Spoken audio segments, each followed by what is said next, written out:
Welcome to Barbara's Bulletin, the podcast that brings you the latest news and updates from around the world. I'm your host, Barbara, and we're glad you're joining us today. We start with a developing story out of Africa, where tensions are running high in two countries, South Sudan and Sudan. In South Sudan, the situation is precarious, with the first vice president, Riek Machar, under house arrest. This move has sparked concerns about the stability of the country and the potential for renewed violence.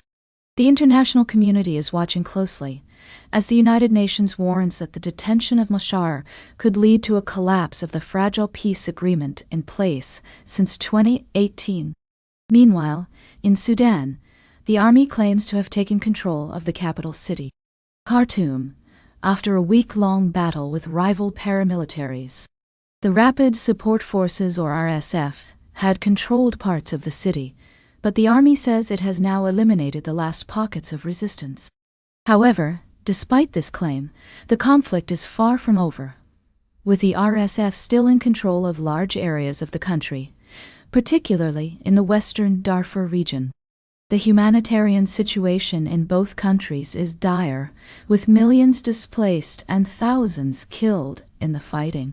The international community is urging calm and calling for a peaceful resolution to the conflicts. The United States has announced plans to step up diplomatic efforts to end the war in Sudan, and other countries are also getting involved in attempts to broker a peace deal.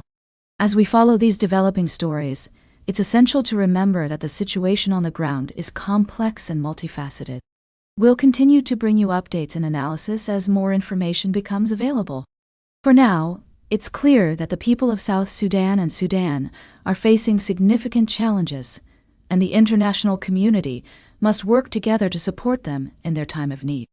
We'll be right back with more of today's top news on Barbara's Bulletin. Welcome back to Barbara's Bulletin. We're glad you're still with us as we dive into the latest developments from around the world. In our middle segment today, we're taking a closer look at some significant diplomatic efforts and their potential impact on global affairs.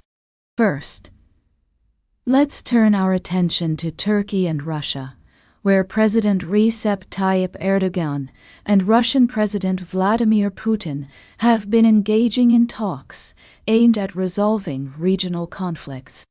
According to reports, Erdogan emphasized the importance of cooperation between Turkey and Russia in addressing issues such as the Ukraine war and the situation in Syria.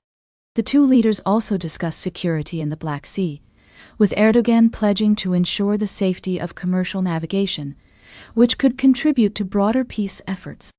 In a related development, European leaders have agreed to ramp up sanctions on Russia over its actions in Ukraine, while the United States is pursuing its own diplomatic initiative through direct talks with Moscow.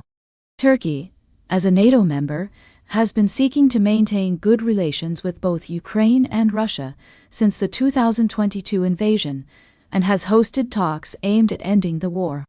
It's also worth noting that other countries are navigating complex relationships with Russia. For example, we've seen reports of diplomatic tensions between Russia and some European nations, as well as efforts by companies like Carlsberg and Heineken to exit the Russian market or address controversy surrounding their operations there. As these global dynamics continue to evolve, it's essential to stay informed and consider multiple perspectives. We'll be keeping a close eye on these developments and bringing you updates as more information becomes available. In other news, we're seeing significant shifts in international relations, with leaders like Erdogan and Putin playing key roles in shaping the global landscape. From trade agreements to security initiatives, the actions of these leaders have far-reaching implications for countries around the world. Stay tuned for our final story of the day, right here on Barbara's Bulletin. Welcome back to Barbara's Bulletin. We're wrapping up today's show with a critical look at the escalating tensions between Israel and Lebanon. In recent hours, Israel has launched a strike on a Beirut suburb, targeting what it claims is a Hezbollah drone depot. This comes after rockets were fired from southern Lebanon towards northern Israel earlier in the day. Now, let's break down the situation. Israel says its military warned residents to evacuate before carrying out the strike, which reportedly hit the Hadith neighborhood in Beirut's southern suburbs. Plumes of smoke have been seen rising from the area, and eyewitnesses describe a scene of panic, with people screaming and crying as they tried to flee. Hezbollah, an Iran-backed militant group in Lebanon, has denied any involvement in the rocket fire towards Israel, both today and last week. The group claims it remains committed to a ceasefire, reached with Israel back in November 2024.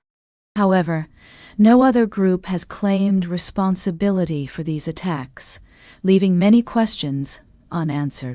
It's essential to note that this latest escalation comes amidst a broader context of renewed violence in the region.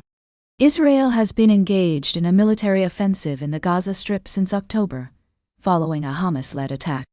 The situation remains volatile, with both sides trading blame and accusations.